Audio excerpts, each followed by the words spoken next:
မျိုးသမီးတယောက်အနေနဲ့ဘယ်ဘက်သားဦးပြုံတစ်ခုတည်းကိုခြံထားတယ်ပေါ့နော်ခြံထားပြီးတော့ကြံတဲ့ကျွန်တော်သားဦးအိမ်နေတအိမ်နေကျွန်တော်တိမ်ကောင်းနေပေါ့နော်အကုန်လုံးကိုထုတ်တာတယ်ထုတ်ပြီးတော့သူက12ရက်မြောက်2ပတ်လောက်ဆိုရင်အမျိုးသမီးတယောက်ရဲ့ခန္ဓာကိုယ်မှာဒီလိုမျိုးအနီစင်းတာလို့เนาะတခြားကျွန်တော်တို့အဖြူပေါ့လေအဖြူစင်းတာလို့တခြားဝါရောင်အရည်တွေစင်းတာလို့ဖြစ်နိုင်ပါတယ်เนาะဒါကတော့ပုံမှန်ပါပဲဒါပေမဲ့ဒီလိုအခြေအနေမျိုးတွေကပုံမှန်ဆိုရင်ခွဲစိတ်တာတဲ့ဒီအမျိုးသမီးတယောက်ရဲ့ခန္ဓာကိုယ်မှာရှိတဲ့အနာတွေကြက်တာပေါ့เนาะဒီခွဲထားတဲ့နေရာကနေလည်းသွေးလေးနည်းနည်းလေးယူစိတ်နေတာကြောင့်လည်းဖြစ်နိုင်တယ်ရှိတယ်အဲ့တော့အရင်စိတ်ပူစရာမလိုဘူးဒါအပြင်ဟိုတော့နည်းနည်းနာနေတာမျိုးတွေပူလန်းကြောင်းလှုပ်ရှားမှုတွေပုံမှန်မဟုတ်တာမျိုးတွေပေါ့เนาะဘိုက်ကဲတာတွေလေကဲတာမျိုးတွေလေပွားတာမျိုးတွေလည်းဖြစ်နိုင်တယ်ရှိတယ်အဲ့ဒါတော့ကျွန်တော်တို့စောင့်ကြည့်ဖို့ပဲလိုတယ်အဲ့တော့ဘယ်လိုအခြေအနေမျိုးဆိုရင်ဆရာဝန်ပြန်ပြဖို့လိုတယ်လဲဆိုတော့ကျွန်တော်ဆက်ပြီးတော့ပြောပြပေးပါမယ်အဲ့တော့ကျွန်တော်တို့သွေးစင်း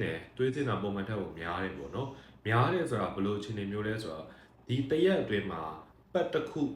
ထပ်ပို့တယ်ပေါ့နော်တစ်ခုထပ်ပို့တယ်ဆိုတော့ကျွန်တော်သွေးစင်းများတယ်လို့သတ်မှတ်တယ်သွေးစင်းတာမဟုတ်ဘဲနဲ့တခြားအဖြူစင်းနဲ့အရေးကြီးစင်းနဲ့ဆိုရင်ဒီအရေးကြီးကအနက်သက်ဆိုးတာပေါ့နော်အနက်သက်ဆိုးတယ်ဆိုရင်လည်းအရေးကြီးတယ်ကျွန်တော်ခွဲတိုင်းနေရာတွေမှာပိုးဝင်ပြီးတော့เนาะပြည်ဖြစ်ပြီးတော့အနက်သက်ဆိုးတာလားပေါ့ဒါလည်းထည့်စဉ်းစားအောင်ပြီးရင်ဘိုက်တာနာတယ်ပေါ့နော်ကျွန်တော်တို့ဘိုက်ခွဲလာလို့ခွဲချောင်းနာတာမျိုးမဟုတ်ပဲနဲ့ကျွန်တော်တို့ဘိုက်ထဲမှာဒီလိုအပ်အထောက်မှန်ပေါ့နော်ဘိုက်အောက်ပိုင်းမှာအရန်နာကျင်တာမျိုးတွေဖြစ်တယ်အထိမခံနိုင်အောင်ဖြစ်တယ်ပြီးတော့ကျွန်တော်ဝုံမသွားဘူးလေးမလဲဘူးပေါ့နော်ဒီလိုပြဿနာတွေဖြစ်တယ်ဒါအပြင်ကိုအဖျားတွေတက်တယ်ပေါ့နော်အဲ့လိုအခြေအနေမျိုးဆိုရင်စိတ်ဝင်စားပြန်ပြဖို့လိုပါတယ်ဒီတိုင်းပဲဆိုရင်တော့ရရင်စိတ်ပူတယ်မလို့ကျွန်တော်တို့ဒီ